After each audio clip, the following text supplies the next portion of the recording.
Hello, my name is Andre Petrie, and you're watching the Black Man Podcast, a safe place to be heard and not judged.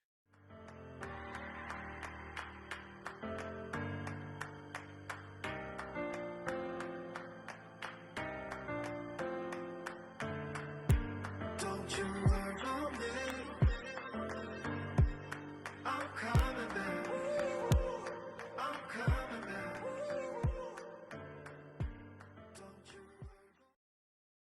So, I'm here today at the Sean L. Brown Acting Academy, and I'm chopping up with some of these incredible actors. And today I have, you should name my manager. What's up, Jeff? So, tell me a little bit about yourself. Where you from? What got you into getting into acting? Like, what inspired you, or what prompted you to say, you know what, I want to get into this? As far as where I'm from, I'd say I'm from all over, but originally from Tucson, Arizona, from the desert. As far as what prompted me to join acting, it was sort of a twofold thing. One, it was recommended sort of on my path. I've always been interested in voice acting. So I met somebody who was a voice actor in the field of anime. One of my favorite animes, John Swayze.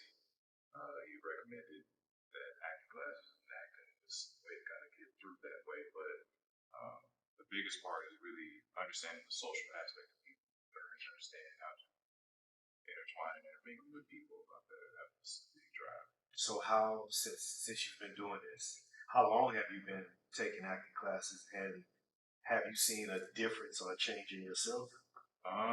It's been since this past June since I started officially with voice acting. I've done things as far as like self-taught projects and everything like that, but this is my first time really, my first season really having it officially.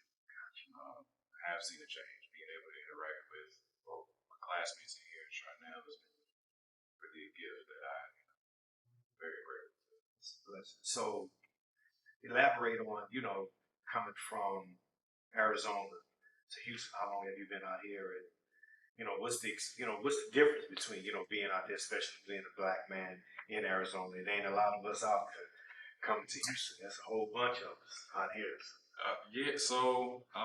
For me, my experience was a little different. I've been in Houston since 2018. I've been in Texas for a while since 2014. I'm always back and forth. My mom's side is from out here. Gotcha. As far as us out there, I had a different experience. There was plenty of us there because I'm in, like I said, Tucson and South Tucson. There's a large population. It's just, we are in certain pockets out there. Um, but coming to Houston, I've been blessed to see the type of black community that's out here. That is a lot different. It's a lot more vibrant here than it is there. It's a lot more celebrated, and there's more voluminous here.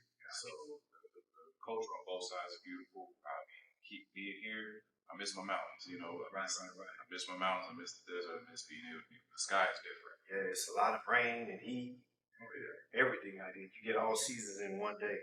So this show that I created, The Black Man, I'm God put me on the path to really dig into what we dealing with as black men and how we feeling and what moves us, what like on a daily basis, the stuff that we deal with and we have dealt with and what we see every day. Like as a black man, at this point of in your life right now, how do you feel? Like, how do you feel about what you're pursuing and making a difference? Because being in this entertainment business is not easy.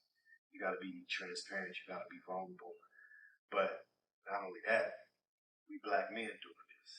So, what advice or what would you tell someone that's getting into this? What advice would you give them? I'd say for them to jump in without fear. I feel better every day doing it. I get a chance to. The gift of this is I get a chance to really reflect on myself, and I think that's the biggest thing that black men can do is to both reflect and just consider self as when it comes to just how we exist in the world. This gives you a wide range of avenues or examples of what you can see and how you see yourself, or ways you may need to adjust, or ways where you need to just be, go pride over. So just, that's what I would say for somebody coming in. Just come in with an open mind, but just remember who you are when you do. Just any advice for a young black man in this world? What advice would you give him? Just make it through the day to day, because it's tough out there, man. It's a lot of stuff that that's not being shown, because we're doing a lot of positive things, but they show a lot of negative. So what would you say? What would you encourage that young black man that will look at this and say, you know what, I want to try this, or I want to do this, but I don't know where to start. I don't know what to do. For one, the biggest thing I could say is don't be afraid to let it out, whatever that may be.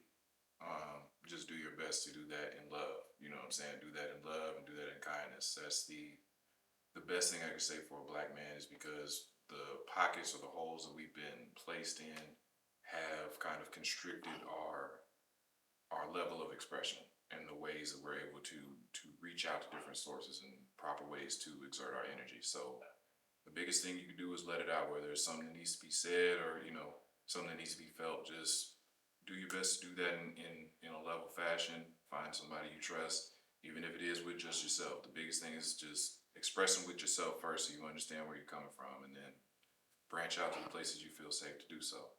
Yeah, that's some good stuff, man. I wish you all the best. Man. Keep up the good work, man. I appreciate you. All right.